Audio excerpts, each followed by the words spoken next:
ang reaksyon ng Ripple CEO sa bumabagsak na presyo ni XRP. At yan po ang siyang ating pag-uusapan sa video na ito. Pero bago po tayo magpatuloy, ay nais ko lamang po munang bigyang linaw ang aking disclaimer kung saan ang nilalaman po ng video na ito ay hindi po ito isang financial advice. For education and information purposes lamang po ang layunin nito. At ayan, noong July 2023 ay nagkaroon po ng isang matinding ruling itong si Judge Analisa Torres tungkol po sa kaso ng SEC laban kay Ripple.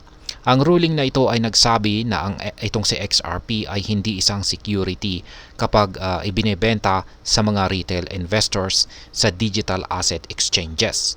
Pero sinabi rin ng judge na ang pagbebenta ng XRP sa mga institutional investors ay lumabag po ito sa federal securities laws. Ngayon ay meron pong final ruling at penalty noong August 2024 kung saan ay ito po ay inilabas ni Judge Torres at siya po ay nag-utos na si Ripple ay magbayad ng $125 million sa SEC. Ito ay mas mababa kumpara po sa $2 billion na unang hiniling ng SEC. Ang ruling na ito ay nagbigay po ng konting relief sa mga investors ni XRP. Pero hindi pa rin natapos ang legal na laban. Ang SEC ay nag-appeal at ang pagbagsak ng presyo ay sumabay po yung pagbagsak ng presyo ni XRP dito. Kasi kamakailan ay nag-file po ng notice of appeal ang SEC laban sa ruling ni Judge Torres.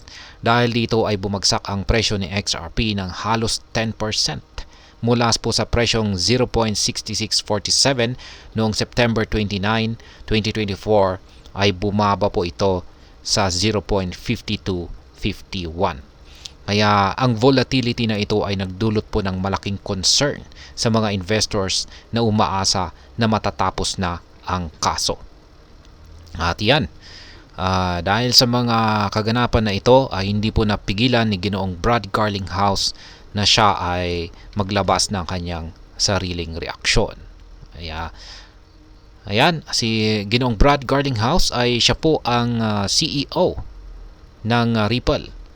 At hindi po siya nag-atubiling ipahayag ang kanyang frustration at galit sa desisyon ng SEC. Sa kanyang mga pahayag ay sinabi niya na ang SEC ay gumagastos ng taxpayer money sa isang losing battle at tinawag niya itong irrational. Ayon kay Ginoong Garlinghouse, ang mga aksyon ng US SEC ay hindi nakakatulong sa mga investors ng XRP, kundi lalo pang nagpapalala sa sitwasyon. Sa isang tweet ay sinabi ni Ginoong Garlinghouse ang pahayag na ito. Sabi niya, "This is a chart that shows you how the SEC is protecting you." Yes, that's sarcasm. Ayan. Ipinapakita po nito ang kanyang frustration sa patuloy na legal na laban. Ayon sa kanya ay walang basihan at hindi ito makatarungan. Dagdag pa niya ay, "I'm not surprised. I'm pissed. I'm pissed that the SEC is spending our taxpayer money on losing battle. I'm pissed that they are able to act without recourse or consequence." Ayan.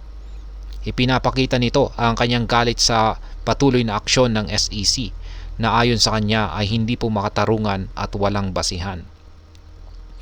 Kahit na may appeal ang US SEC ay nananatili pong confident si Ginoong Garlinghouse sa posisyon ni Ripple. Sinabi niya na handa siyang dalhin ang legal na laban hanggang sa US Supreme Court kung kinakailangan. Ayon sa kanya, ang status ng XRP bilang non-security ay nananatiling legal at patuloy nilang ipaglalaban ito. Ngayon ay anong kaya ang magiging epekto nito sa crypto market?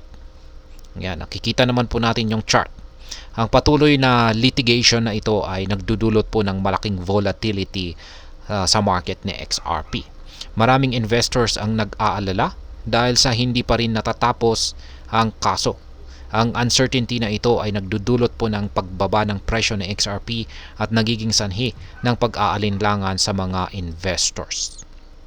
At ayan, Sa kabuuan, ang masasabi ko po rito ay ang kaso ng SEC laban kay Ripple ay isang malaking issue sa crypto community. Ang patuloy na legal na laban ay nagdudulot po ng malaking epekto sa presyo ni XRP at sa confidence or pagtitiwala ng mga investors.